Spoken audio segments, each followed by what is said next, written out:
Bom dia a todos. Vamos dar início ao seminário do Observatório da Inovação e Competitividade de hoje, né? O seminário é sempre hoje. É o último seminário desse semestre. Nós entramos num pequeno recesso até o começo de agosto, né? Tem o recesso escolar, etc. Então, os seminários acompanham. Tá?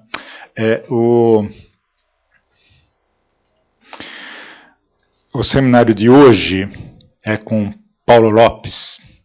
Paulo é engenheiro da Petrobras, especialista em materiais do CENPES, né, que é o Centro de Pesquisa da Petrobras. Quem já teve a oportunidade de passar no Rio de Janeiro, na Ilha do Fundão, onde fica uma parte grande da UFRJ, mas principalmente fica também a área tecnológica, o Centro de Tecnologia da UFRJ, a Escola de Engenharia, a COP, etc., mais ou menos próximo, para quem está vendo aqui no slide tem uma foto, é a sede do CENPES, né?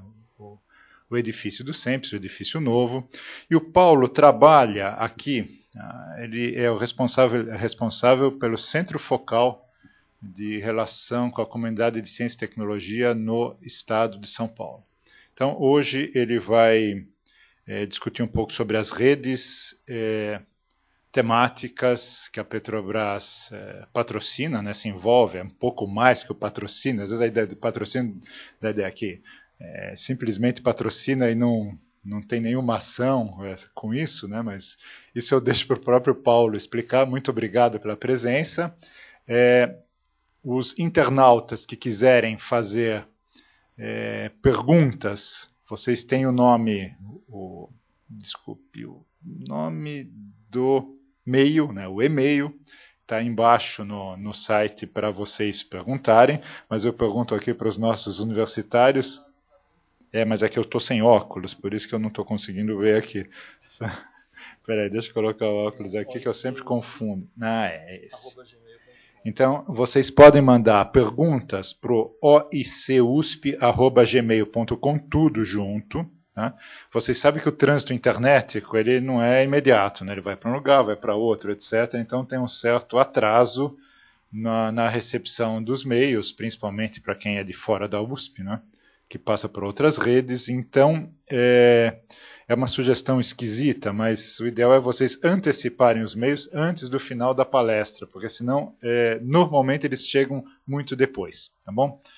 Paulo, muito obrigado, sinta-se à vontade, a palavra é sua. Obrigado, professor Mário. Bom dia a todos. Conforme o professor Mário falou, me sinto honrado aqui, né? Satisfação de retornar a casa aqui. Na USP já vim outras vezes e estou nessa função de ponto focal aí da gerência de relacionamento com a comunidade de ciência e tecnologia do Centro de Pesquisa da Petrobras, conforme está no slide. Trabalho na empresa já agora em junho, quer dizer, já fez agora exatamente dia 21, 29 anos. E desses 29 anos, mais de 20 ligado ao Centro de Pesquisa da Petrobras, primeiramente na área de engenharia básica, primeiro na área de materiais e corrosão, atual TEMEC, e posteriormente para a engenharia básica, retornando, eu passei 6 anos na Transpetro, cedido para um novo empreendimento, na parte de São Paulo Centro-Oeste, e retornei, então, a convite do gerente executivo do CENPES para fazer essa função há 2 anos, como single point, o ponto focal do estado de São Paulo. Então, vou falar um pouquinho aqui das redes de inovação e as cadeias produtivas da Petrobras, onde a gente sempre apresenta institucionalmente esse mapa com relação à distribuição, né, da Petrobras no mundo e as áreas de concentração atuais. Não podia ser diferente, América do Sul, né? E aqui você tem a distribuição a nível de escritórios, downstream. Downstream entende-se como refino, transporte, comercialização, exploração e produção.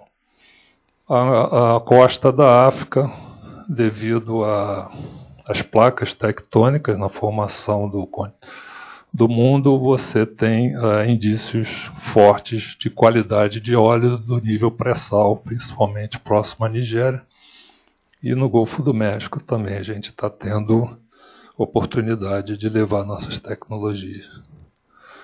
Então, na última década, a gente teve aumento da produção de 2001 a 2011 de 1,5 milhões de barris de óleo equivalente por dia. Quando se fala barris de óleo equivalente por dia, significa que está incluído também a questão do gás associado. E como a gente aumenta a produção, deveria cair a reserva, mas a gente está aumentando na mesma proporção porque estamos cada vez mais descobrindo novos campos significativos do nível Bacia de Santos. E na parte de vendas e lucro, também tivemos aumento em bilhões de dólares, uma ordem de grandeza de 20 bilhões em 2011, como lucro. E o valor de mercado da empresa, então, nesses últimos 10 anos, aumentou 7 vezes. Bom, nós estamos falando aqui sobre tecnologia, né, inovações tecnológicas. Então, nossa capacidade alcançada nesse momento é em função dos resultados do plano estratégico de negócio da empresa. Tá? E, no caso, a estratégia de inovação da Petrobras, ela tem todo um pano de fundo. Qual que é esse pano de fundo? São investimentos e aprimoramento por redes temáticas. Nós tivemos 3 grandes fases na Petrobras, na área de refino, né, desde o surgimento da Petrobras, centro de pesquisa, até 1974, a ênfase foi na parte de refinaria, construções de novas refinarias. Após 74, a ênfase foi na exploração e produção da Bacia de Campos, até 2006, com a descoberta, então, do pré-sal. Vamos falar, então, um pouquinho sobre a parte de refino até 1974, onde a criação da empresa foi em 1953, e tivemos aí, 10 anos após, a fundação de uma unidade de pesquisa e desenvolvimento, que posteriormente foi denominada Centro de Pesquisa e Desenvolvimento da Petrobras, CENPES, onde a inauguração foi em 1973. Temos uma foto aqui da construção dele lá na Ilha do Fundão, na cidade universitária, na década de 70.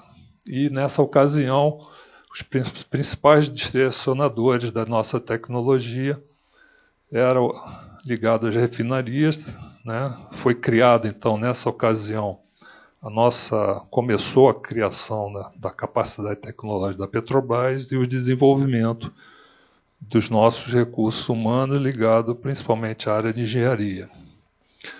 Na segunda fase, então, ligada à Bacia de Campos, tivemos, então, o aumento da exploração e produção do petróleo a partir da década de 80, um salto significativo nas nossas reservas e, igualmente, na nossa produção.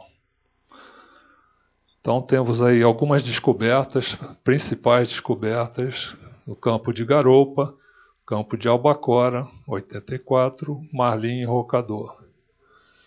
Tivemos várias crises, né, durante esse período de 1970 até 1990, mais ou menos.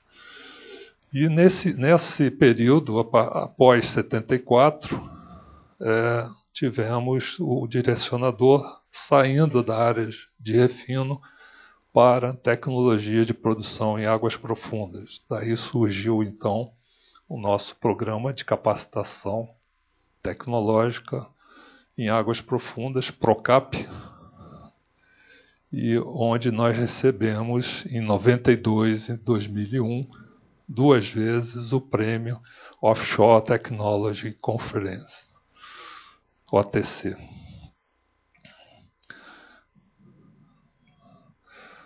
Então, esse PROCAP, né, Programa de Capacitação de Águas Profundas, foi dividido em 3 etapas. Teve o PROCAP 1000, se referindo a aproximadamente 1.000 metros de profundidade, e daí surgiram algumas novidades tecnológicas, por exemplo, como árvore de Natal molhada por conexão layaway no campo de Albacora, e batemos o recorde de completação em águas profundas com o campo de Marlim em 92.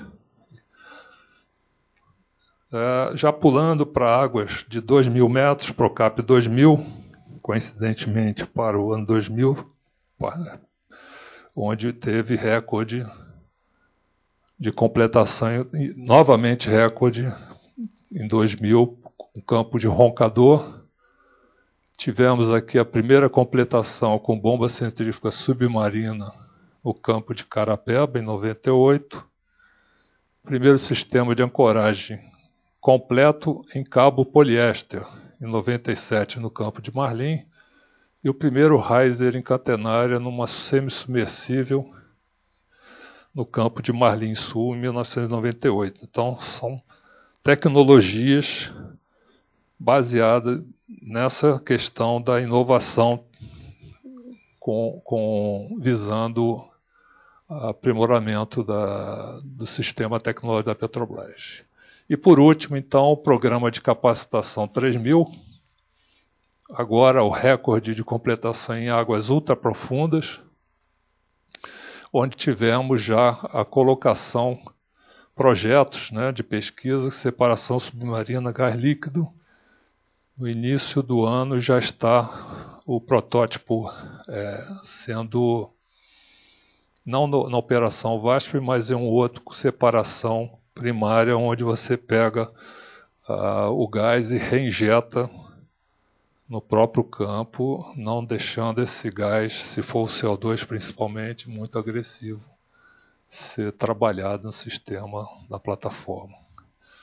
Primeiro riser híbrido autossustentável, enrocador, sistema de ancoragem por torpedo, né? Você lança isso do navio e você consegue, pela própria distância, fazer o sistema de ancoragem com o próprio peso. Isso foi lançado em 2005 no Albacora Leste. E a primeira instalação pendular também de manifold, também no campo de Roncador. Então esse PROCAP 2000, o campo de Roncador foi realmente um elemento chave para nossos desafios tecnológicos. E aqui estão os 2 prêmios recebidos da OTC. Partindo agora, a partir de 2006, tivemos o pré-sal, e aqui a gente tem a magnitude das reservas estimadas a partir de 2006, no mundo inteiro, né? O tamanho da esfera indica a magnitude.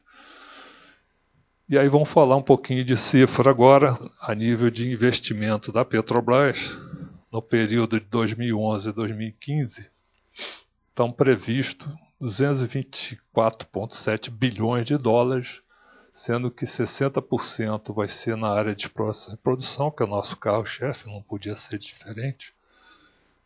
E na parte de downstream, de refino e transporte, em torno de 31%, e a petroquímica, distribuição, biocombustíveis e corporativos demais.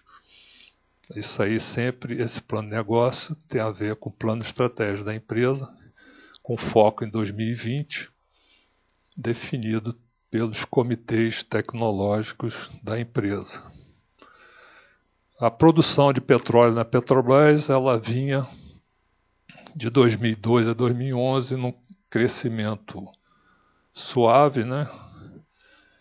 Onde a previsão nossa que a partir de 2011 haja um salto até 2020, conforme eu falei, nossa estratégia corporativa tem um planejamento estratégico para 2020. E isso tudo é em função da expectativa da produção do pré-sal chegando até valores de 2 milhões de barris de óleo equivalente por dia, que é quase a nossa produção atual, em 2020. É um belo desafio, né, que a gente está tendo essa oportunidade ímpar, né? Vamos falar então agora sobre investimento, despesas com pesquisa e desenvolvimento da empresa, tanto junto com as instituições de ciência e tecnologia, como internamente. Então, na última década, nós tivemos essa crescente com 2006, com o boom das redes temáticas. As redes temáticas Petrobras surgiram no ano de 2004 e percebemos que a média de 2001 a 2003 era 160 milhões de dólares em termos de PID. Houve um aumento de 6 vezes, passando para 1 bilhão de dólares nos últimos 3 anos como média, né? Aqui houve uma queda em 2009 devido ao problema da crise de 2008. Né? Mundialmente foi afetada a Petrobras, como não podia ser. Agora, em 2011, a previsão de altos investimentos, fazendo uma média aí de 1 bilhão de dólares por ano em PID, sendo que metade praticamente desse investimento, não podia ser diferente, é para a área de produção, né, na área tecnológica, mas 21%, um quinto dessa despesa, também para a área de refino e transporte. Agora, uma curiosidade vem com relação ao meio ambiente, né, o desenvolvimento sustentável da empresa, que faz parte da sua estratégia corporativa, crescimento com sustentabilidade, que é o mesmo montante investido em P&D em meio ambiente, né? Então nós temos várias redes temáticas ligadas à sustentabilidade, do tipo mudanças climáticas, recuperação de área degradada, tratamento de efluentes, tratamento de água, eficiência energética, né? E aí estão os nossos desafios tecnológicos baseados nos objetivos estratégicos da empresa, que por sua vez geram as redes temáticas, né? Então nós temos 3 eixos. O primeiro é a expansão dos nossos limites, que tem a ver com pré-sal, né? Novas fronteiras exploratórias, recuperação de campos maduros, né? Esses campos que já estão em decadência, recuperação cada vez mais do petróleo existente, reservatórios complexos também no nível do pré-sal. Conforme eu falei, cada vez mais a gente está colocando equipamentos no fundo do mar, porque o metro quadrado mais caro do mundo não é na Vira Sulto, é numa plataforma. Então, o que a gente puder aliviar e colocar, otimizar e colocar sistemas submarinos, vai ser ter uma capacidade de processamento maior no navio FPSO ou com uma plataforma, como for, cada caso um caso, né? A logística do pré-sal é um grande desafio. Você imagina você explorar e produzir a 300 quilômetros da costa, autonomia de helicóptero, chegada desse petróleo à costa, enfim, é toda uma logística complicada e não deixa de ser um desafio para nossas tecnologias. Outra forma também é o gás, né? Exportar esse gás, então você tem que liquefazer o gás, armazenar sob pressão e baixa temperatura, né? E chegar na parte terrestre você tornar novamente na fase vapor. A parte de otimização e confiabilidade é a parte de qualidade dos nossos equipamentos, dos nossos sistemas, tem que estar sempre em constante aprimoramento com novas tecnologias e novos materiais. E por último, a flexibilidade do refino. Por quê? As nossas refinarias, os projetos anteriores eram para óleos pesados. Então nós estamos agora, por exemplo, na Bacia de Santos, pegando óleo de ótima qualidade e são mais leves, equivalente até ao da Arábia Saudita. E nós temos que fazer com que as nossas plantas de refinaria se adequem aos novos óleos. Então tem que ter essa flexibilidade para trabalhar com ambos os tipos. E aqui, no caso, o eixo de agregação de valor, né, mudando o mix, nós temos parte de combustível, lubrificantes e produtos especiais, né, a gasolina Podium, por exemplo, é um desafio. A área petroquímica, cada vez mais, né, petroquímica verde, gás química, né, transformando o gás cada vez mais em, por exemplo, amônia e ureia para tornar fertilizante, baixar o custo de fertilizante. Biocombustíveis, o biodiesel e o etanol, que são desafios, né? A gente está cada vez mais se adequando às usinas produtoras de etanol. Já temos, a semana passada saiu um noticiário, já temos etanol de segunda geração sendo abastecido nos veículos como teste. E outras fontes limpas e renováveis, fundamentais para o nosso futuro, né? Eólica, fotovoltaica, geração, geocalor, variação de maré, enfim. E aqui o nosso eixo de sustentabilidade, conforme eu falei, tratamento de água efluente, né? A gente gasta muito água e a gente tem que fazer uso de tecnologia para ter o máximo de reuso das águas utilizadas no processamento, né? Para cada litro de óleo, mais ou menos 5 litros de água no processamento. Então é muita água. E sem falar nos efluentes, né? Tratar bem os efluentes, que é o nosso futuro aí, né? Das novas gerações. A Petrobras está incumbida nisso. E redução de CO2 e outras emissões. Então também temos, desde do Rio, né? 92, 20 anos atrás, já partimos em direção a ter menos poluição, né? E aumentar a eficiência energética. A gente está adquirindo termoelétricas, substituindo os óleos combustíveis e o carvão vegetal por gás natural, pela abundância nossa que a gente pretende cada vez mais ter essa demanda. Temos um gasoduto já interligado sudeste e nordeste pela costa do Brasil de gás natural.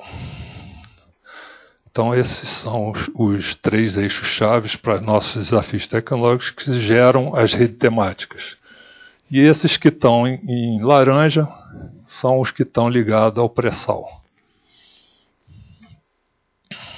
Falando de pré-sal, então, tem alguns desafios tecnológicos na área de perfuração e completação, né, construção de poços com grandes ângulos, integridade, taxa de penetração, porque a rocha é carbonácea, novas ligas para redução de custo de material em poços. Então entra a parte de novos materiais.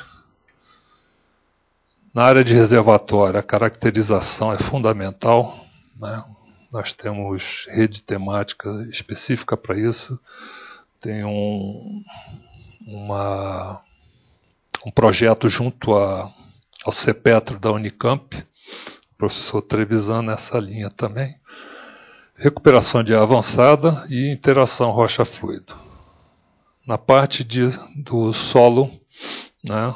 O solo marinho, os equipamentos submarinos, cada vez mais, conforme eu falei, e também os risers flexíveis, né, para a lâmina d'água de 2.200 metros, que é mais ou menos a média da lâmina d'água lá na Bacia de Santos.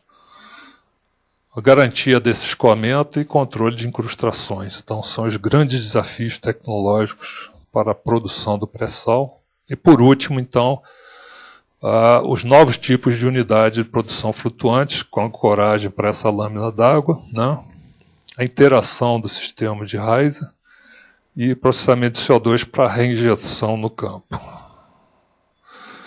Então, a inovação da Petrobras está baseada tanto no pré-sal, como também na questão do conteúdo local. Ela se preocupa também com o desenvolvimento regional do Brasil, né? Então, não só do pré-sal, os desafios tecnológicos, o tamanho, mas também o conteúdo local.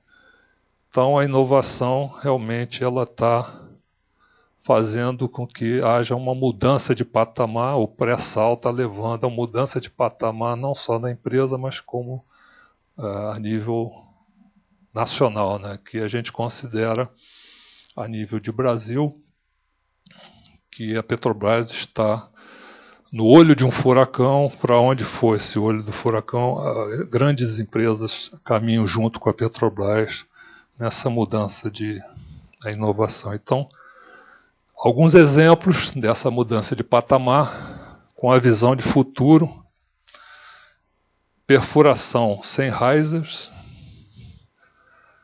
perfuração a laser, sem broca, usar nanopartículas para o solo, junto ao reservatório, nanomateriais para poder melhorar a performance, principalmente a nível de corrosão, pressão e temperatura, processamento cada vez mais submarino, né? Cada vez mais utilizando o solo marítimo,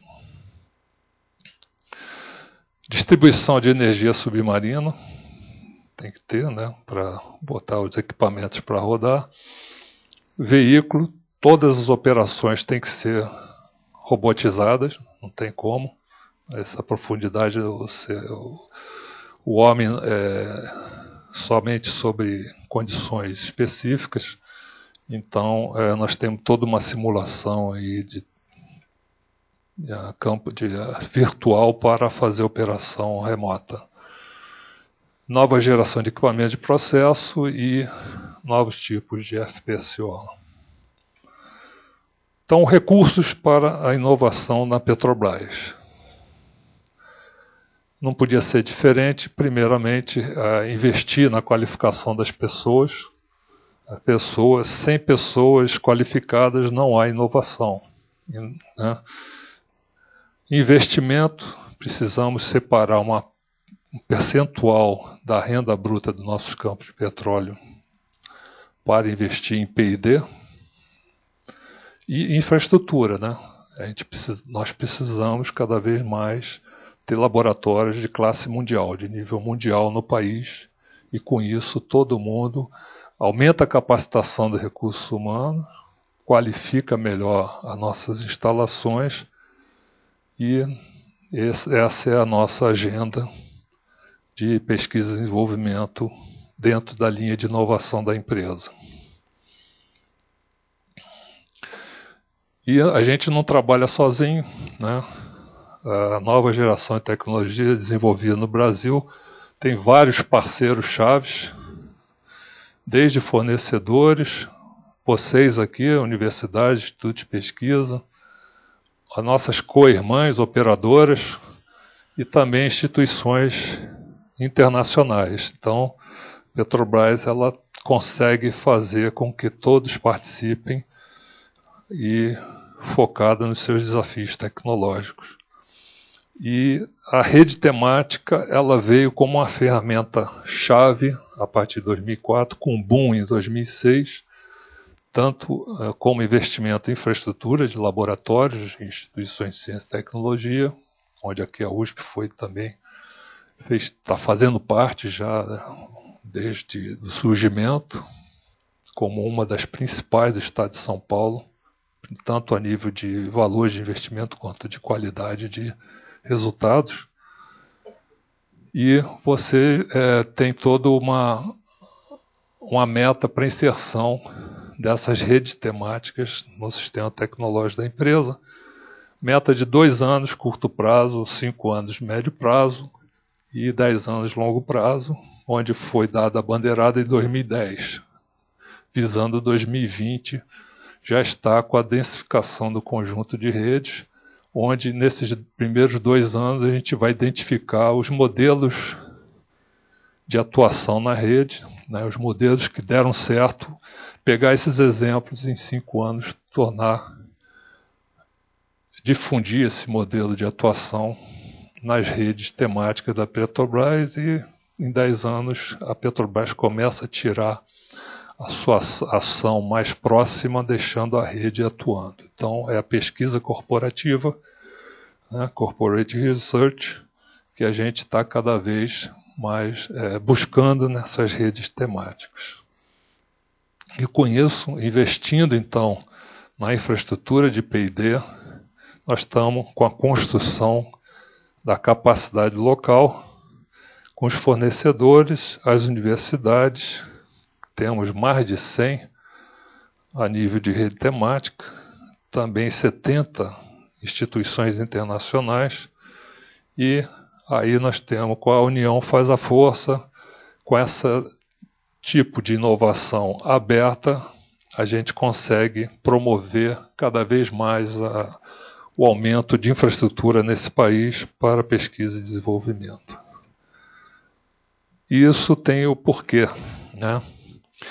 Primeiro, da necessidade e também as obrigações pelo sistema regulatório brasileiro, né? A própria ANP, Agência Nacional do Petróleo. Existe uma lei que fala que é uma percentagem do faturamento de alguns campos, denominados de participação especial, que são campos gigantes de produção. Isso não é obrigatório só para a Petrobras, qualquer operadora no Brasil, é a lei do petróleo, regida, auditada, né, pela ANP. Você tem a obrigação de investir em P&D, sendo 1% da renda bruta desses campos de produção. Sendo que, no mínimo, 0,5% desse 1% fora da empresa, né? Então, nós estamos falando aí da ordem de 1,6 bilhões de dólares nos últimos 5 anos. Investimento esse que de 2004, quando surgiram as redes temáticas, até o momento já aumentou.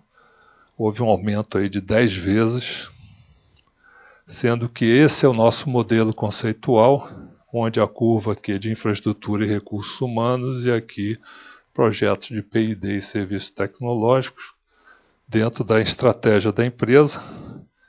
E hoje nós estamos mais ou menos nessa faixa aqui, com altos investimentos aí, tanto de infraestrutura quanto de P&D. E isso tudo tem um ganho, né? Tem um ganho por causa da nossa gestão da inovação aberta. Então, houve um salto com o modelo da Petrobras de inovação aberta em relação à parte de retorno dos resultados de pesquisa e desenvolvimento. E nós estamos cada vez mais orgulhosos e incentivados aí com esse modelo de gestão.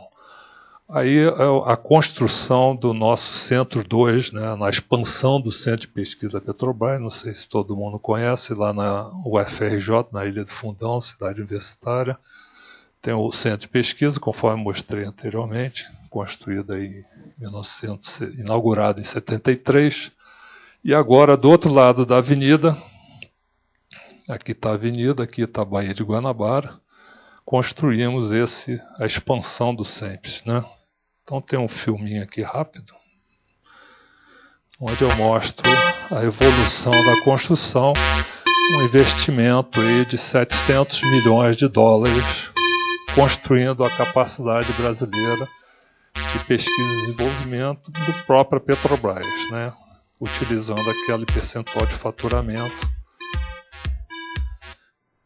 Aqui nós temos a gerência de gestão tecnológica, da qual eu faço parte, de relacionamento com a comunidade de ciência e tecnologia, faz parte desse prédio, já mudou para cá.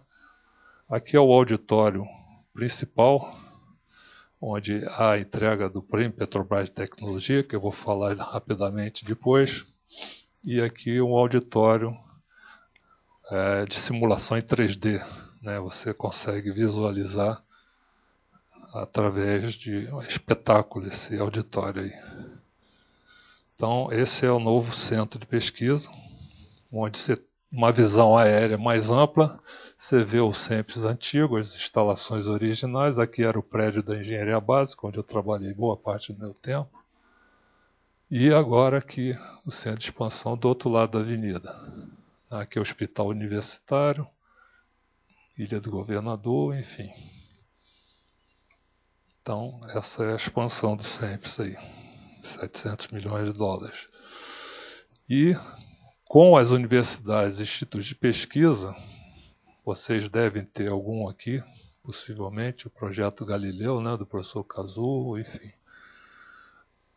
Até hoje nós construímos 200 mil metros quadrados, né, de prédios, de infraestrutura, laboratórios necessários, sendo de nível mundial. A Petrobras, ela, a partir do momento que faz um convênio, uma parceria com alguma instituição, aceita então a proposta de projeto, há interesse para a empresa em cima de seus desafios tecnológicos, você então faz exigência que esse laboratório seja de padrão mundial. Então os equipamentos, a instituição faz a opção, a opção de escolha para dar o retorno para a Petrobras a nível de pesquisa para atender os seus desafios tecnológicos. É a contrapartida que a Petrobras quer em relação ao investimento nas ICTs. Então nós temos aí hoje 4 vezes a área atual do SEMPES construído junto com vocês, né? Principalmente a universidade.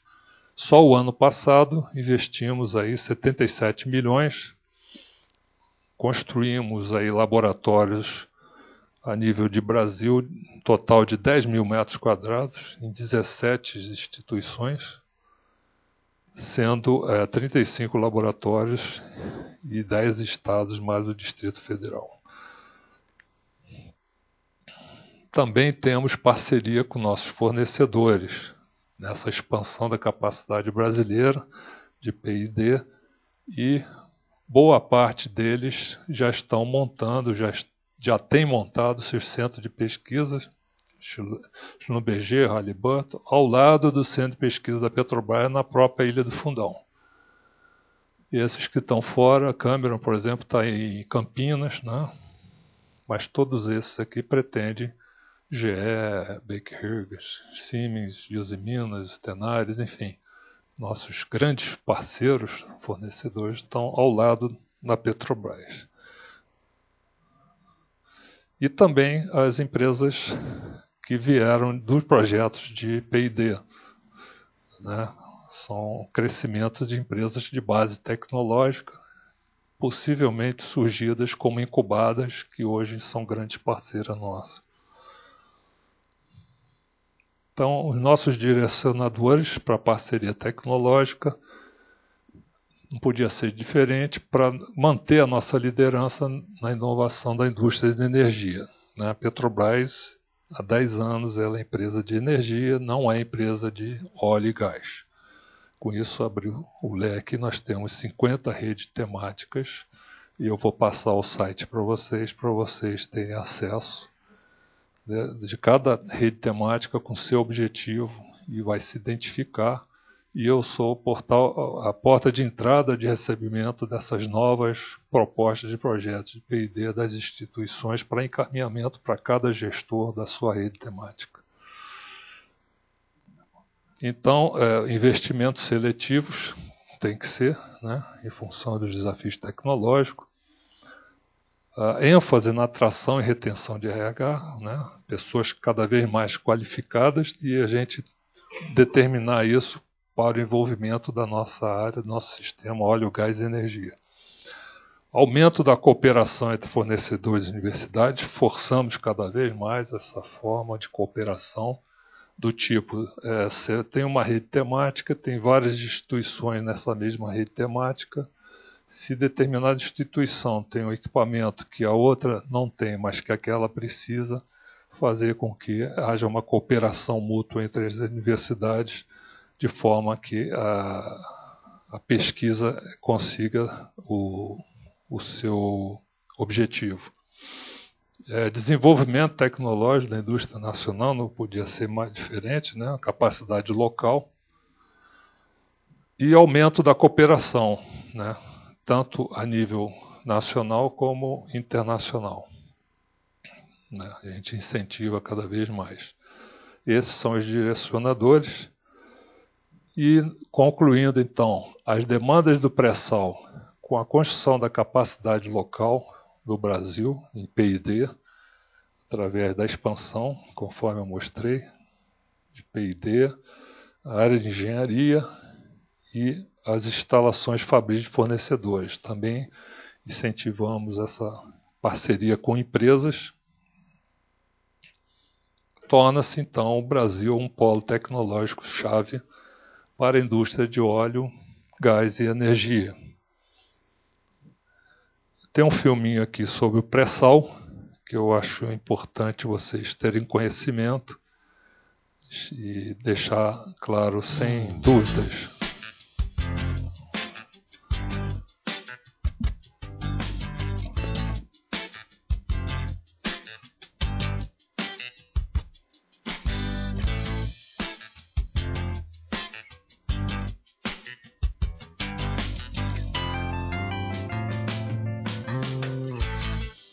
Só a descoberta do Tupi é a maior descoberta da década, em termos mundiais. Então, juntando todo esse pré-sal, ele realmente é algo muito significativo em termos da história do petróleo. E se falar na Petrobras, nos 50 anos de trabalho de exploração da empresa, as nossas reservas hoje são de 13 a 14 milhões de barris. Sendo talvez conservador, no mínimo nós vamos dobrar essas reservas aí com essa província do pré-sal. Um reservatório de petróleo, ele não é como muita gente que não é da indústria pensa, ele não é um lago cheio de petróleo que você fura um poço como se fosse um canudinho tomando um milkshake e produz. Não é assim. Ele se assemelha mais a uma esponja que você produz ou apertando a esponja, ou injetando um fluido dentro da esponja para deslocar o outro fluido pela outra extremidade. Então esse é um reservatório de petróleo. Por que o reservatório do pré-sal é especial? É uma área que está localizada em torno de 250 a 300 quilômetros da costa. Nós temos ali 2.400 metros de lâmina d'água, nós temos 500 metros de sedimentos, no caso, pós-sal. Após isso, nós temos 2.000 metros de sal e logo embaixo dessa camada de sal nós temos o nosso reservatório. Há cerca de 130 milhões de anos atrás, os continentes americano e africano eles estavam unidos. E por conta de movimentos tectônicos, esses continentes começaram um movimento de separação. Nessa época, houve entre Brasil e África um ambiente de lago que, por variação do clima na Terra, formou essa espessa camada de sal, que em algumas localizações chega até 2 quilômetros de extensão. O sal inicialmente nos deixou bastante preocupados, porque o sal é uma rocha que, com a temperatura, ela fica plástica. O sal, por ser muito plástico, você, à medida que vai perfurando, a tendência dele é ir fechando as paredes do poço. Então, você vai, à medida que você vai penetrando, o sal, sendo também solúvel, ele começa a desabar em cima dos equipamentos de perfuração e você tem um risco muito grande de prisão da coluna de perfuração. Felizmente, o nosso sal é um sal que nós temos conseguido atravessar rápido, mantendo a integridade do poço. Hoje, na verdade, nós visualizamos esses 2.000 metros de sal não como um problema, ele é quase que um amigo, ele nos beneficia. Ele é o selo perfeito, uma campânula de sal com 2 km de espessura que é totalmente impermeável ao petróleo. Todo o petróleo que está lá embaixo ele não consegue escapar.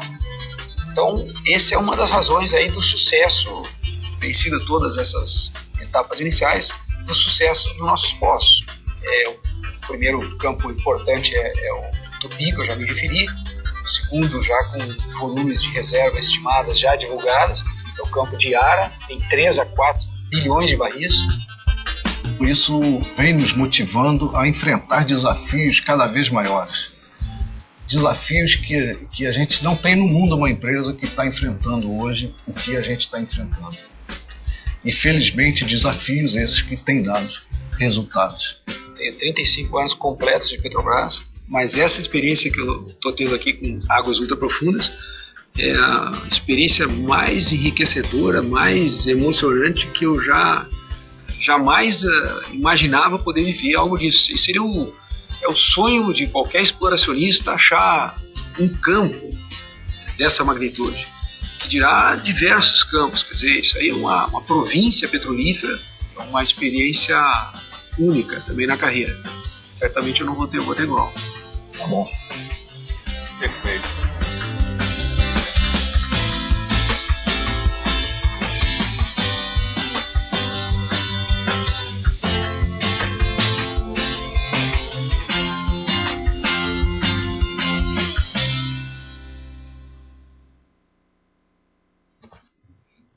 Pessoal, tem vários outros filmes nesse site da petrobras.com.br, interessante. E estou finalizando aqui, deixando a mensagem para vocês consultarem também esse site, quer dizer, o mesmo site, só que o Prêmio Tecnologia, onde nós premiamos uma vez por ano alguns prêmios Petrobras. Eu vou estar hoje 2h da tarde fazendo a palestra aqui na USP especificamente para o Prêmio Petrobras de Tecnologia. Eu trouxe até o banner aqui, que vai até dia 16 de julho, e as inscrições são somente via internet.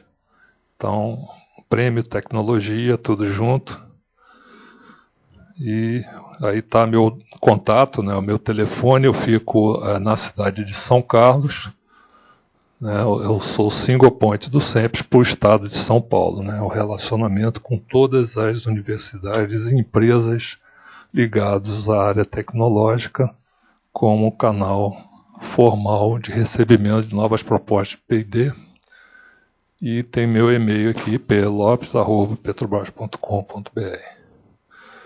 E aqui, conforme tinha prometido, alguns sites importantes, pelo menos na minha visão, e ao lado de cada endereço tem o título do tema, Então, para as redes temáticas, é esse aqui o caminho, os dois juntos aqui, óbvio, saiu um pontinho a mais aqui. A Universidade Petrobras, que a Petrobras também tem uma Universidade Petrobras, no Rio, Salvador e Araucária, são 3 centros para a formação dos seus profissionais, e tem as suas comunidades virtuais através desse link. Quem precisar saber dos regulamentos da ANP, porque ela exige o pré-credenciamento da instituição e do laboratório para aprovar a liberação da verba pela Petrobras para projetos de P&D, porque ela audita a lei do petróleo, ela regulamenta, a utilização da lei do petróleo para todas as empresas de petróleo. Alguns filmes tem no YouTube, tem esse, por exemplo, que eu passei, tem aqui. Como realizar estágio na Petrobras, também está lá no site. Patrocínio, tem esse e-mail. E apoio técnico científico para eventos até valor de R$50 mil, mandar correspondência para esse e-mail, e a pessoa lá da nossa gerência fica responsável, a Angélica, para retornar como fazer a solicitação. Então, obrigado aí ao professor Mário Salerno pela oportunidade. Já estamos meio-dia em ponto, e eu estou aberto aí a perguntas.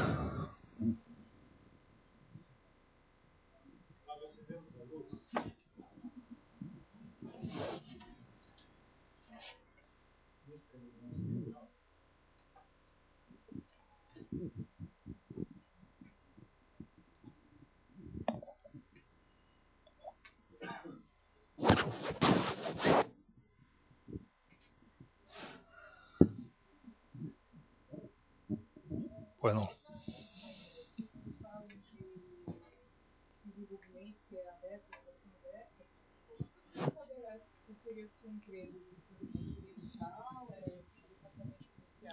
Não, não é edital, não, é direto. Conversa-se diretamente, existe um coordenador, o SEMPES, para lidar com as parcerias com as empresas, e tem a ver com o interesse das nossas áreas técnicas e baseado no nossa estratégia, né? O ranking, né, estratégico, que cada 6 meses, cada ano, o comitê da empresa operacional ranqueia os interesses que precisa aplicar e investir em cada assunto, cada tema tecnológico. Então, existem os interesses baseados nesse ranqueamento, que é baseado na estratégia corporativa da empresa. Então, existe uma coordenação só para conversar com as empresas. E a gente fala sempre que os projetos de pesquisa junto com as universidades, que geralmente geram em torno de 3 a 5 anos, né, um projeto de P&D, aquele nota 10 é que sai com CNPJ no final. Já sai com uma empresa incubada, alguma coisa, para dar continuidade ao retorno daquela pesquisa para a empresa.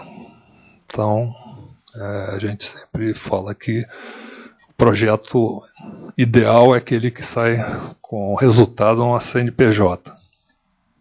É via envio de proposta mesmo, então, diretamente para o SEMPES. Não, pode conversar comigo e a gente faz o encaminhamento para fazer reunião com o coordenador do SEMPES. E ele tem todo esse contato com a área técnica de interesse ou não em função da proposta.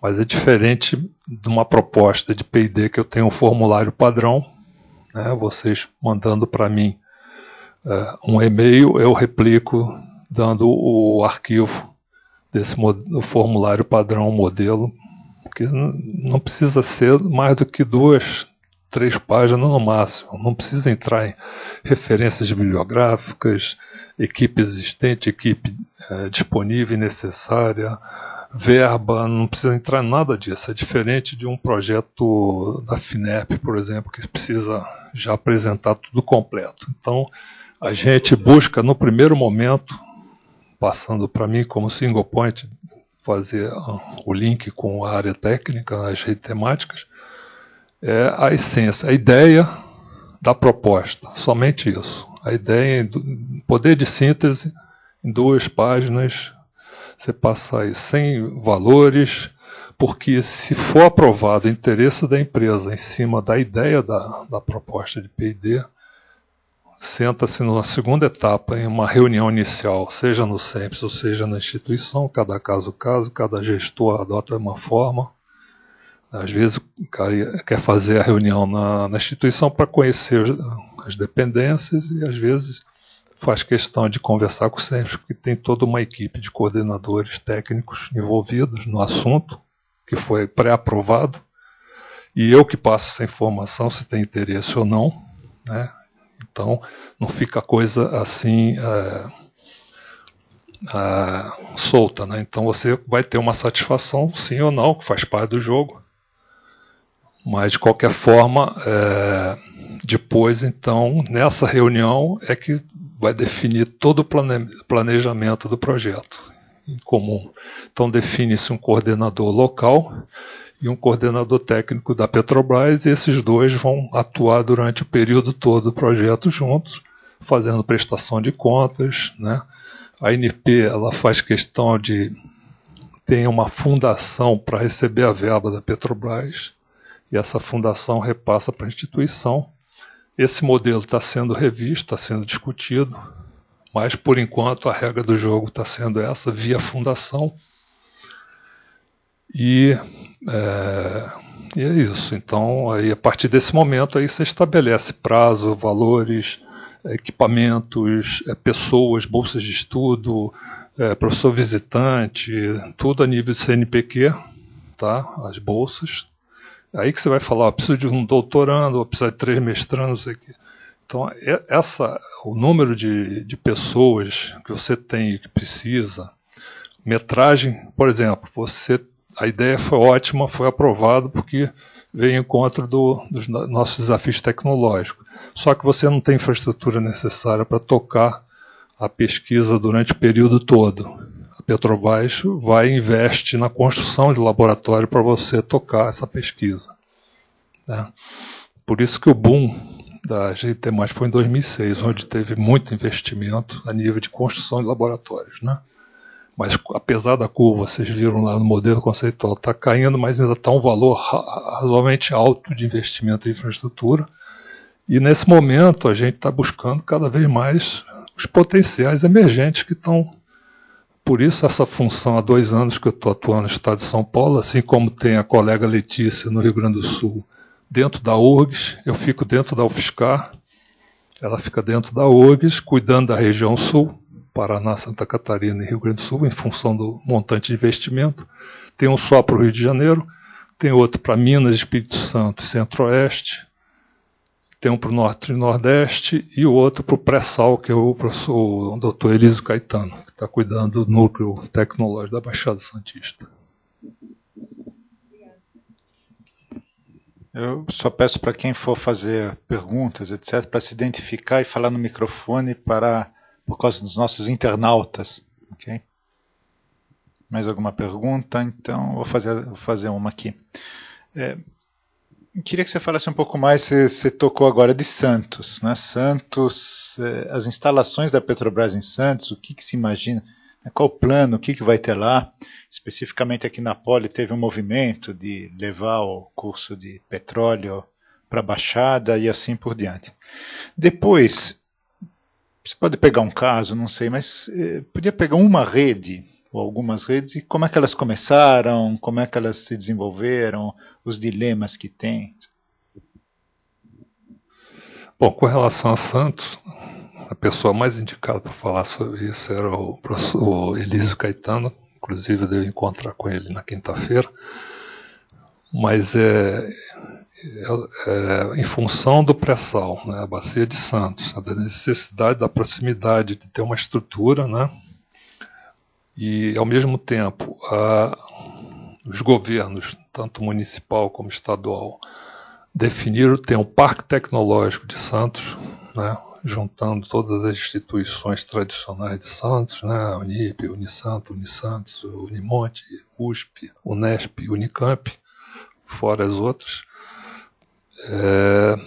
Foi feito então a definição que está seguindo o processo aí de aprovação, que o único parque tecnológico de São Paulo definitivamente regulamentado é o de São José dos Campos. Os demais, Sorocaba tive recentemente na inauguração, Santos vai ter o Agroparque em Barretos, enfim. A Petrobras não investe diretamente em parque tecnológico, mas ela indiretamente está investindo nas instituições que fazem parte do parque tecnológico. E estrategicamente houve a necessidade de ter um centro de pesquisa dentro desse parque tecnológico, nós chamamos de Núcleo Tecnológico da Baixada Santista, no TEC, né? E a gente está aí nessa frente, onde vão ter 3 prédios imensos, vai ter uma base da Petrobras acho que é Valongo, né? Bairro lá, né? Valongo.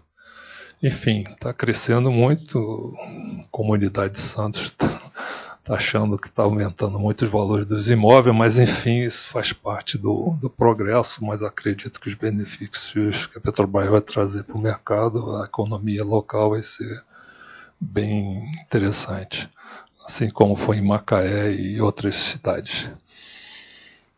A segunda pergunta em relação às redes temáticas. Eu, quando estava no SEMPES, na área de engenharia básica, trabalhando em projetos básicos na área offshore, não na área de refino, minha experiência sempre foi ligada à área offshore, já tinha naquele momento redes de inteligência, né?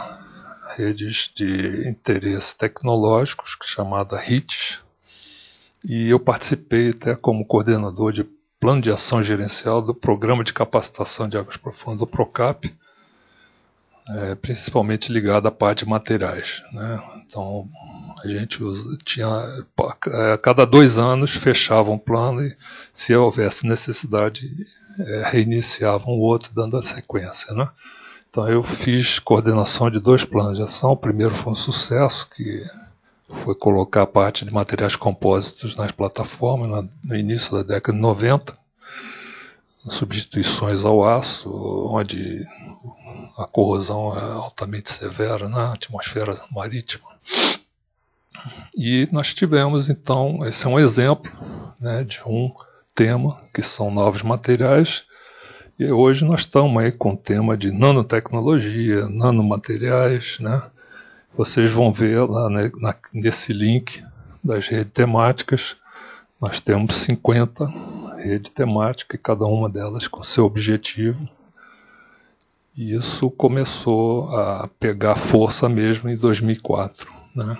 Então, mas já vimos nesse sistema tecnológico, não com a rede temática, mas um modelo bem parecido com o que é atual, e hoje está muito mais institucional, cada rede, uma equipe trabalhando em cima para atender vários projetos que chegam daqueles que têm contrapartida para a empresa a nível do desafio tecnológico dela.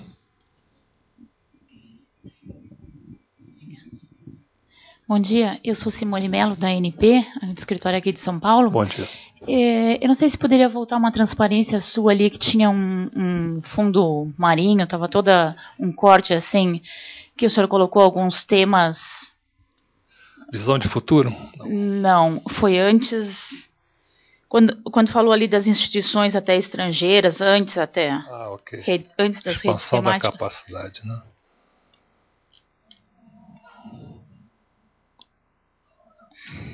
Essa? Acho que antes ainda dessa, deixa eu ver. Não. Não? Antes dessa... Aqui? Não. Porque tinha um corte do oceano, assim, desde a superfície até o fundo. E o senhor colocou alguns temas. Sim, alguns sim. temas. Desafios tecnológicos do pré-sal. Acho que foi essa. Essa aqui? Acho que foi essa. Porque tem essa aqui também, ó. O que tinha alguns temas assim de pesquisa, que eu não sei se são exatamente já as redes então temáticas. Essa mesmo, é essa aqui mesmo. Acho que foi essa. Acho que sim. Esses tópicos. Todos eles têm gente pesquisando hoje, tem grupos pesquisando, ou tem algum que ainda não tem grupos pesquisando? Não, grande maioria já tem sim, porque essa visão de futuro, ela parte desde já, né? Tinha um ali, por exemplo, veículos, eu acho... Isso, robótica, né? Isso. Esse. Todos esses já tem grupos... Já. Dentro da rede temáticas. Pelo Brasil... Pelo Brasil, não necessariamente São Paulo. Claro. Né? Quando a gente fala que tem... Nós, como ponto focal, temos a nível micro o mapeamento de São Paulo, né, de competência, mas nós temos também todo o mapeamento nacional. Então a gente sabe quem é quem em cada rede e o que está fazendo, qual o professor, né, qual o período do convênio, o tema. Por quê? Porque quando vem uma proposta, a gente já orienta o novo proponente, que fala, esse assunto já está em andamento, convém você dar um plus a mais, um diferencial para ver se vem a complementar o que já está em andamento com outra instituição. Então a gente faz essa triagem também, é a nossa função também. E isso está tudo nessa listagem das redes temáticas no site. Está lá no site. Ok. E mais uma dúvida só, desculpa fazer 2 perguntas. A título de informação, de curiosidade, aquelas instituições estrangeiras ali, o senhor poderia citar algumas instituições internacionais? É nesse slide mesmo ali. Eu não consigo enxergar os símbolos ali. Se pudesse apagar a luz aqui. Obrigada. Aqui, né? Não. Aqui. Não sei se está dando para ver ali, ó. Tem um Sintef na Noruega. Eu tive a oportunidade de ir lá na área de materiais, porque em paralelo eu tenho essa capacitação na área de engenharia de materiais, que eu fiz pós-graduação na UFSCar, né, mestrado e doutorado lá. Então eu tive a oportunidade de ir no Sintef. Isso. Tem. Lá naquele mapa inicial dos 28 países que a Petrobras tem, a gente tem. E no Brasil também eles têm. Eu não estou enxergando direito, mas tem o MIT, tá? O MIT está com um convênio muito forte, a parceria nossa, principalmente ligada ao ITA, porque a origem do ITA, no começo, lá nos primórdios, veio do MIT, né? Então agora estamos cada vez mais associando algumas outras instituições que eu também não estou reconhecendo aqui, vou ser franco contigo. Mas, pô, fico te devendo essa informação aí.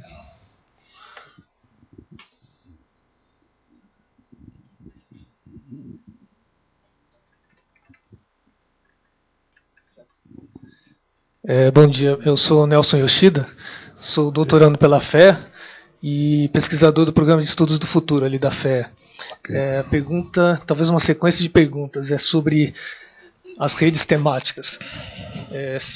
Como é feita a coordenação ou a governança dessas diferentes redes? A Petrobras centraliza essa coordenação ou é criado um modelo específico para uma determinada rede e esse modelo é seguido e acordado entre as partes? Então essa seria a primeira pergunta.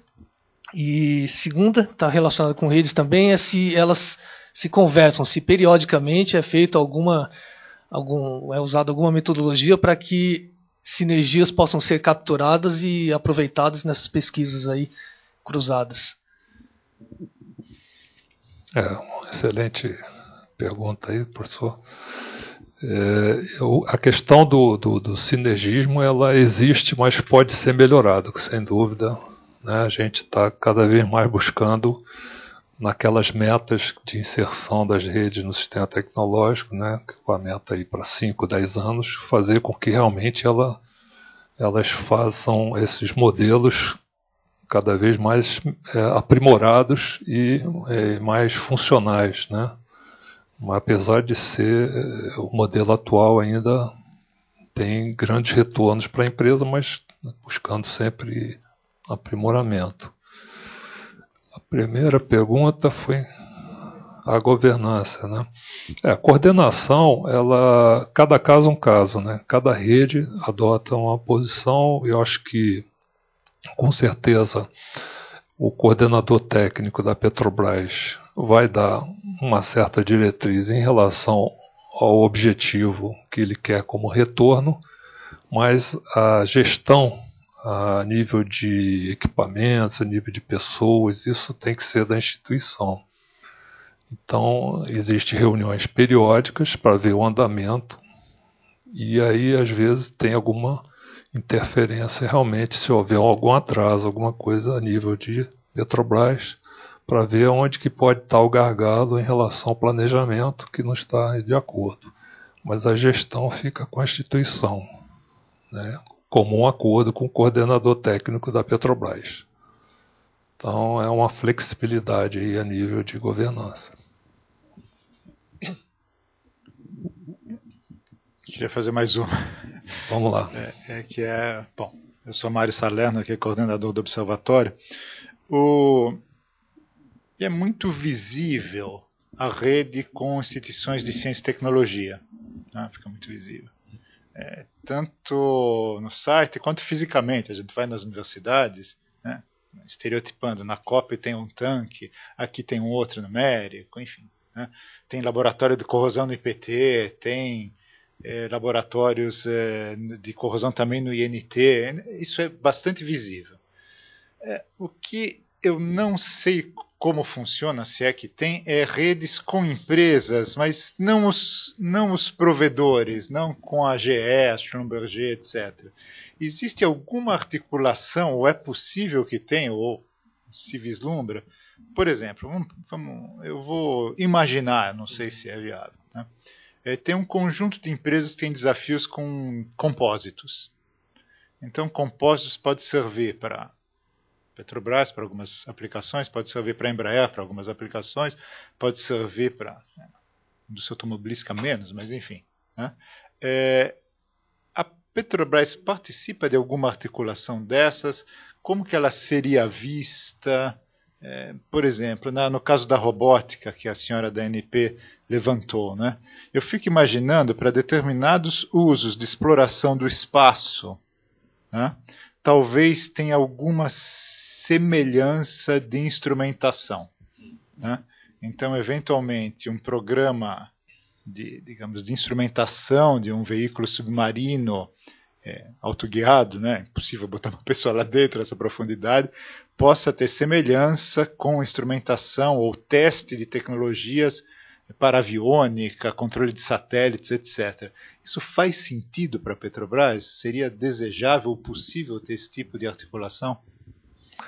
Qualquer empresa de base tecnológica, seja ela nova ou seja de uma grande empresa, né? Depende se é micro, se é média, grande, ela tem que ter a base tecnológica, e aí sim você mostra o que já tem de conhecimento nessa experiência, né? E traz essa bagagem para desenvolver em conjunto com a empresa o produto. É aí que a Petrobras entra com investimento também na empresa. Não diferentemente de uma empresa que já tem um produto acabado e quer fornecer para a Petrobras. Aí é um outro caminho na área comercial, menor preço, enfim, e aí justifica quando não tem no mercado, é exclusivo, enfim, tem toda a lei 8666. Mas quando tem desenvolvimento daquele produto que tem interesse para a Petrobras, como por exemplo robótica, com base tecnológica na área espacial, por exemplo, sem problema, a gente traz essa empresa para conversar com o nosso grupo, ou se precisar trazer várias empresas, e monta um workshop em cima do tema para trazer essas empresas e fazer o debate. E essa interação é importantíssima, né? A inovação aberta que a gente chama, e trazendo o potencial. E tudo aquilo que for patenteável, né?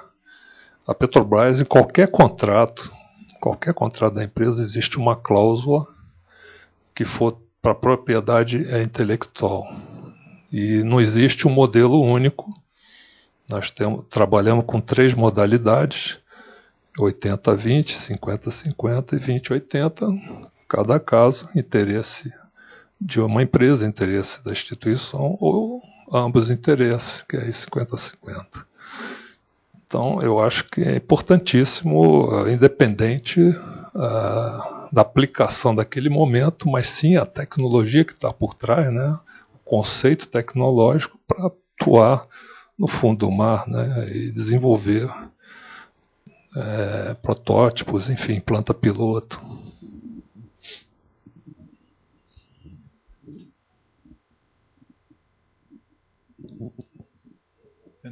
Ali? Não. Então vou fazer mais uma. Eu tenho uma lista infindável de perguntas. Vamos lá. Né? Você tocou um pouco, mas eu gostaria que você tocasse mais. Tá? O que precisaria ser melhorado no esquema de redes temáticas? Olhando as redes que funcionam bem, ou digamos, que tem um desempenho, o critério de desempenho qualquer, né? Melhor que outras, o que caracteriza uma rede de bom desempenho, uma rede que não está tão boa, o que daria para melhorar nesse modelo? Principalmente são os projetos que estão em andamento naquela rede, né? Isso é fundamental para saber se a gestão da rede está precisando de aprimoramento ou melhorias.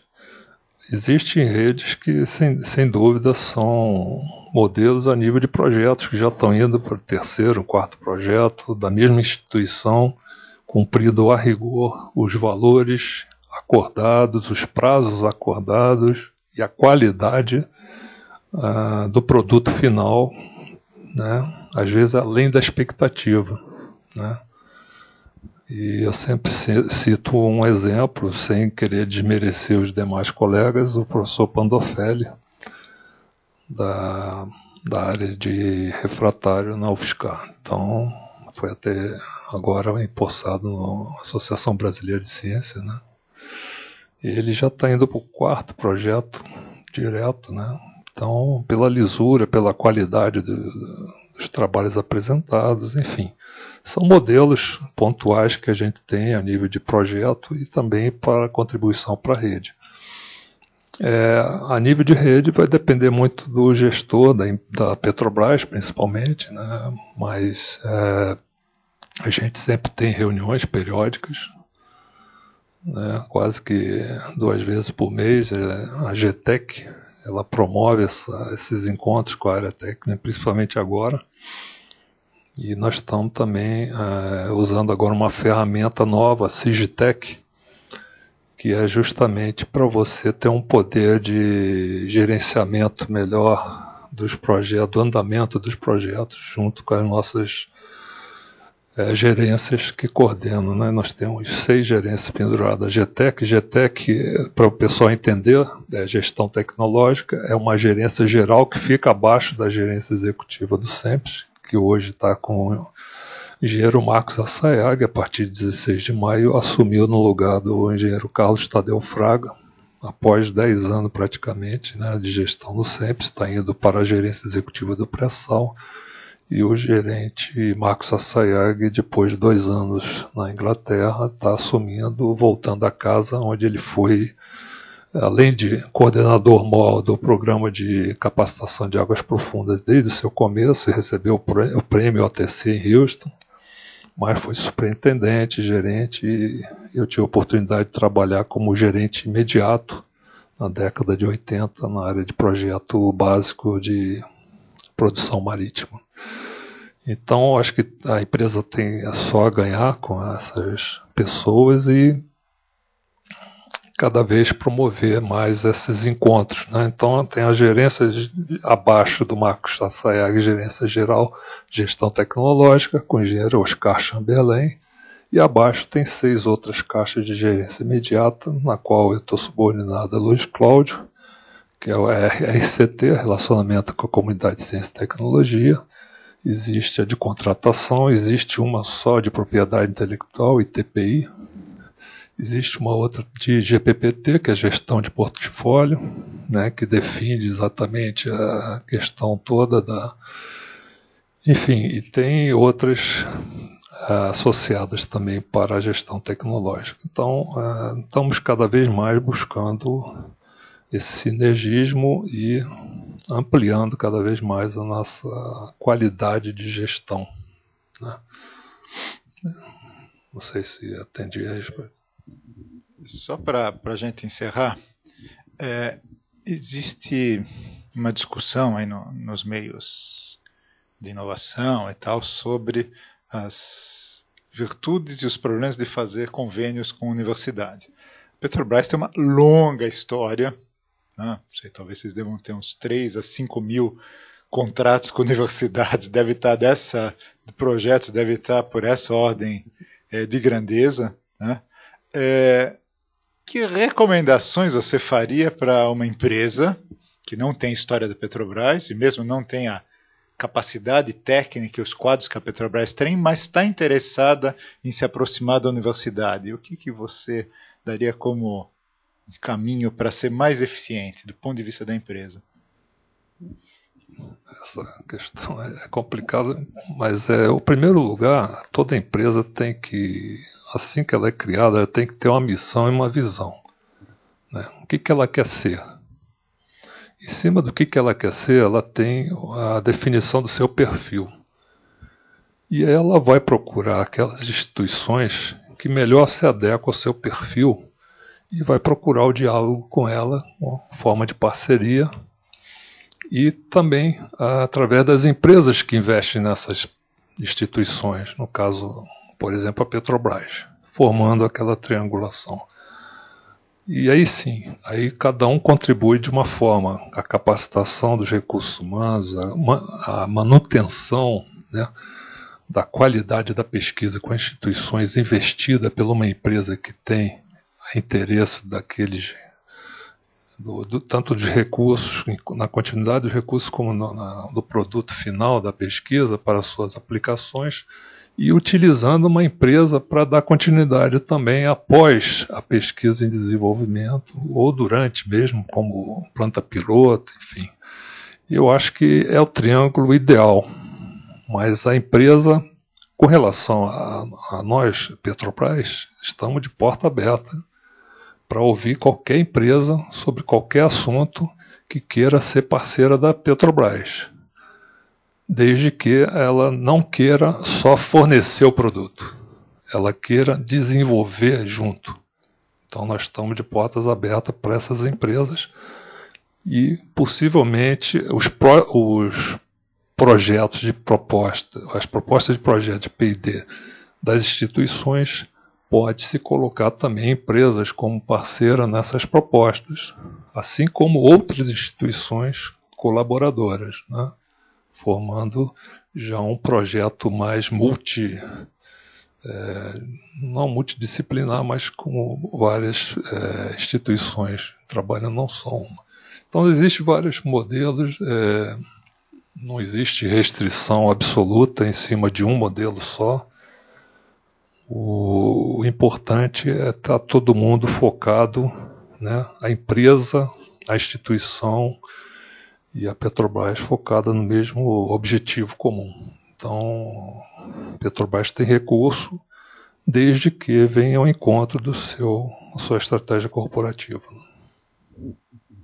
Paulo, muito obrigado. Mas rapidinho, vai lá. Vamos lá. Espera, microfone, senão nossos internautas não entendem. Meu nome é Marcelo, sou da Marinha, estou trabalhando aqui na Naval. Como a Petrobras sempre foi, por exemplo, um arrecadador de mão de obra na área naval, e a gente tem a dificuldade de obter essa mão de obra para nós, devido às diferenciações de salário, etc., existe um gargalo de pessoal qualificado. E aí, como a Petrobras, por exemplo, teve o programa do PROMIMP, como a Petrobras está gerenciando isso de tal forma que o Brasil, uma das pesquisas aí que eu já ouvi falar, dos 35 mil engenheiros que o Brasil forma, nem isso dá para a Petrobras. Como é que a Petrobras está ajudando a resolver esse gargalo? Bom, acho que é bem oportuna a pergunta. A Marinha, sem dúvida, é parceiro já antigo. Eu até participei diretamente do projeto da nacionalização da fibra de carbono, junto com as Forças Armadas, enfim. É um problema nacional, não é nem questão da Petrobras, né? A gente está precisando cada vez mais qualificar a nossa mão de obra, né? Cada vez mais incentivar mão de obra qualificada. E a Petrobras, diferente de outras épocas, que está fazendo um processo seletivo a cada 6 meses para ver se supre essa demanda que está necessitando em função da sua visão 2020, né? Você tem todo um planejamento estratégico. Hoje ela está com quase 60 mil empregados, né? Em 2002 ela estava com 30 mil, então em 10 anos praticamente dobrou o seu número de empregados, e a tendência é cada vez mais aumentar em função das suas demandas e necessidades, principalmente ligado ao pré-sal e os seus desafios. Agora como empresa de energia, né? Então aí tem todos os sistemas de energia que você possa imaginar sofrendo investimento da Petrobras para desenvolvimento. Nós tivemos um exemplo, né? Nós estamos criando 3 refinarias no Nordeste. A primeira vai ser em Pernambuco, a Reneste, que já está praticamente sendo finalizada, e vão ter mais uma no Ceará e outra no Maranhão, em sequência, né? Chamada de Prêmio 1 e Prêmio 2. A Reneste teve um problema sério, não na área de nível superior, mas na área de nível médio. A empresa Petrobras desses 60 mil empregados, 2/3 nível médio. Eles que tocam as nossas unidades operacionais, refinaria, plataforma, terminais da Transpetro. E para a refinaria houve um processo seletivo admissional para algumas funções de nível médio. E aconteceram 2 fatos. Algumas funções determinadas funções tinha menos candidato que vaga, e há outras que tinham mais de candidatos que vaga. Nem todos atingiram a nota mínima para entrar na Petrobras, que ela não abre mão dessa qualidade mínima para entrar. E aí acendeu a luz e a gente teve que fazer uma intervenção junto com o Senai de Pernambuco. Enfim, pegamos a Universidade de Petrobras, né, para fazer auxílio, e fizemos aí uma emergência. Então você verifica que não é só a nível de engenheiro, né, na área de engenharia, mas também a nível técnico. Então a nossa demanda está maior que a oferta, e não só em quantitativo, né, em qualidade também. Então é um sistema complexo educacional e, ao mesmo tempo, incentivo, porque a gente está passando por um desenvolvimento econômico muito acelerado no Brasil, né? Então não é só a Petrobras que está sofrendo, né? Boa parte, né, da nossa... E daqui a pouco, em função da necessidade, estamos importando mão de obra, né, qualificada, né? Está chegando aí os gringos, né, que a gente chama, né? E não é o desejado. Então temos que fazer, acho que juntar todas as forças aí, governo federal, estadual, municipal, empresas de grande monta, né, e realmente fazer com que haja um processo de incentivo. Da parte da Petrobras, a gente incentiva os prêmios, né? Por exemplo, o graduando recebendo um prêmio Petrobras, ele vai ganhar, sei lá, 10 mil, mas não é o valor significativo, é porque ele também ganha uma bolsa de estudo para mestrando. O mestrando que recebeu o prêmio vai ganhar a bolsa de estudo para doutor, o doutorando para pós-doc. Independente dos valores, o professor orientador que ganhar também o prêmio ganha o mesmo valor equivalente para a taxa de bancada para manter os seus equipamentos. Enfim, é uma forma. A outra forma, a própria Universidade Petrobras tem projetos de pesquisas ligados também aos gestores das redes temáticas, onde o graduando tem as disciplinas normais, engenharia de produção, por exemplo, e ele vai escolher, no caso, o graduando, vai escolher mais 6 disciplinas aleatórias a nível de campus da USP, química, engenharia química, materiais, enfim, desde que necessário para aquele projeto de pesquisa aprovado pela Petrobras, e com isso ele ganha bolsa de estudo, desde de retenção, a partir do 2º semestre, Petrobras já está dando bolsa de estudo para graduando, a nível CNPq, tá? Sempre, acho que é 350, 450 reais, alguma coisa assim. Período máximo de 24 meses, e isso pode ter assim vários temas de interesse envolvidos no mesmo projeto. Então é uma forma de incentivar a qualificação dessa pessoa para ela ficar, diminuir a evasão escolar. Também é um dos objetivos, né? Você manter a pessoa incentivada a trabalhar naquela linha que ela se identificou e receber um prêmio como cabeça pensante naquele tema. E a Petrobras cadastra para o sistema dela, não se perde essa pessoa. Futuros projetos, lembra-se tanto do professor como do estudante. E existem alunos que ganharam 2 vezes o prêmio Petrobras Tecnologia e passou no concurso da Petrobras. Hoje está como geóloga do Centro de Pesquisa da Petrobras. Ela é bicampeã e aparece, inclusive, vou fazer a apresentação hoje 2 horas da tarde, vocês estão convidados, a palestra vai ser no auditório da Engenharia Civil, e ela fala no filme, né, dos recebedores do prêmio do ano passado, a motivação, e todos eles têm, muda, quando recebe o prêmio muda, completamente são chamados a participar de outros projetos, enfim, é um incentivo que a Petrobras premia, a Universidade de Petrobras também dá bolsa de estudo. Dentro dos projetos de pesquisa do SEMPES também damos bolsa de estudo. Enfim, tudo que puder a Petrobras incentivar dentro da contrapartida que ela tem, ela incentiva, né? Fora cultural, esporte, lazer, tem todo um patrocínio embutido, né? Ok, gente. Bom, vamos encerrar aqui o evento de hoje com Paulo. Repetindo para quem chegou mais tarde, Paulo é do SEMPES, é o ponto focal com a comunidade de ciência e tecnologia aqui no estado de São Paulo. Na apresentação que vocês podem ver também no site aí do Observatório, tem os contatos dele. Os interessados podem articular diretamente com o Paulo. Muito obrigado. O Paulo saiu de madrugada de São Carlos para chegar aqui. Muito obrigado. Prazer. Espero contar com você com outras atividades. Conte conosco também para o que precisar para ajudar a divulgar, desenvolver as redes. É um trabalho muito importante que vocês estão fazendo. E parabéns.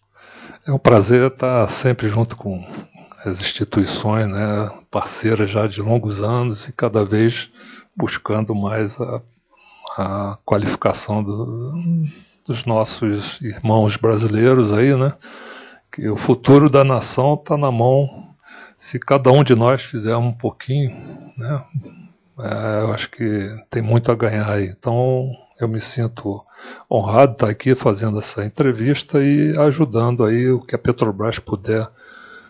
Eu, como Paulo, como ponto focal do Estado de São Paulo, estou aberto aí a qualquer conversa sobre assuntos da linha tecnológica e, enfim, que puder ajudar, estou aí. Obrigado aí. Ok, gente, obrigado. E obrigado ao Flávio, que hoje foi o nosso operador de som e áudio.